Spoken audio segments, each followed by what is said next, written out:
Laidą pristato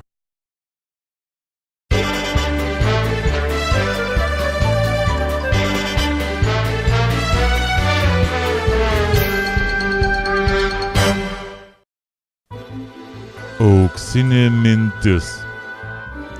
Žinot, kas yra naujas rusas? Naujas rusas yra Žeraras Depardjė. Plačiau miestelio naujienas aptars Politikių klubas. Na va, kolegė, nusigyvenome visiškai.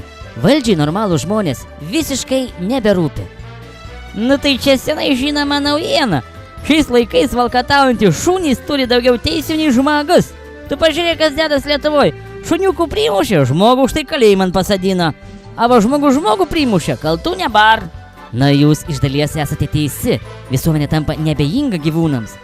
Ei, tik nereikia čia pritarti visom šitom nesąmonėm. Mataigi atsiranda Europos Sąjunga, kuri vis diktuoja: rūpinkitės šuniukais, rūpinkitės kačiukais, kavokite už vištų teisės. Matai, jom vištytėje turi būti numatyti keli kvadratiniai metrai, kad gerai jaustųsi.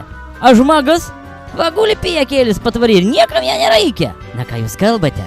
Tuos pijokėlius dar ir kaip prižiūri valdžia.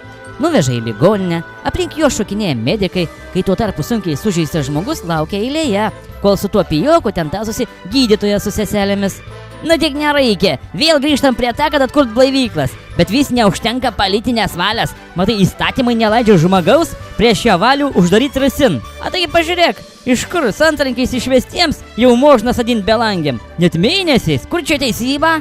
Na kolegė, aš ne apie tai norėjau pakalbėti. Aš norėjau pakalbėti apie normalius žmonės. Palauk. A kas yra normalus žmogus, a kas nenormalus? Aš kalbu apie socialiai remtinus, piktybiškus dykaduonius, dienas laisančius svaigalais ir nesirūpinančius savo atžalomis.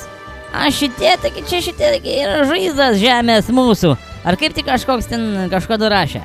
Pasirodo, Panevėžio miesto rajono valdžia taip ir daro. Abiejų savivaldybių politikai yra nutarę, kad girtuokliai ar šiaip pakrikusiai gyvenantys asmenys yra labiau vertinami ir verti finansinės paramos nei tvarkingos daugiavaikės šeimos. Eik jau, čia paistai negali šitai būt. Gali. Pasirodo, kad socialinės rizikos šeimų grupė priklausantis mažamečių tėvai yra net patenkinti, jog yra priskiriami tokiai gėdingai kategorijai. Na čia dabar kadagi apsilaidėlių ir alkoholikų būti yra madinga. Taigi, kad apsimoka.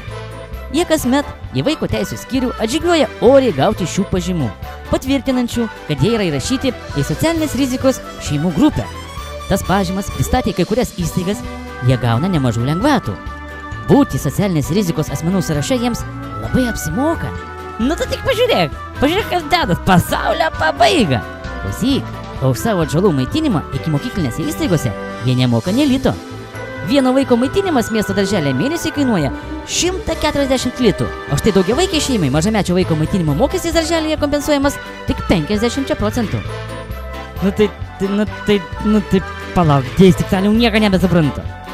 Vienu žodžiu, taip, jei girtuokliai tėvai nustos gerti ir susiras darbą, jie bus išbraukti iš socialinės rizikos sąrašo, lengvatos dėl mažamečio maitinimo iki mokyklinėse įstaigose jie nebegaus. Nu tai dabar tai jau aišku, dėl ką žmonės geria. Pasirodo, žmonės geria tam, kad geriau gyventų. Žinot, kolegė, kaip nesarkastiškai tai skambėtų, bet tai tiesa. Nu va, prie ką privedė kapitalizmas. Nenori dirbti, nedirbk, gerk kiek nori, daryk vaikus, išmėtyk juos po kiemėm ir valdžia tavim pasirūpins, netgi da atbėgs ir maistą į namus atneš ir pinigų. A tu laksi pas kaimynų pirkt kontrabandinių cigaretų, ar jelkos ir balis tęsės tralala, baliavaujam jau 6. Jo, argi tikėjom Baltijos kely, kad tokios Lietuvos norim. Netokias Lietuvos ir netokių, atsiprašant, politikų, kurie taip nusprendė. Ai, ku čia bekalbėt, ku užsitarnavam, žinok, tu ir turim.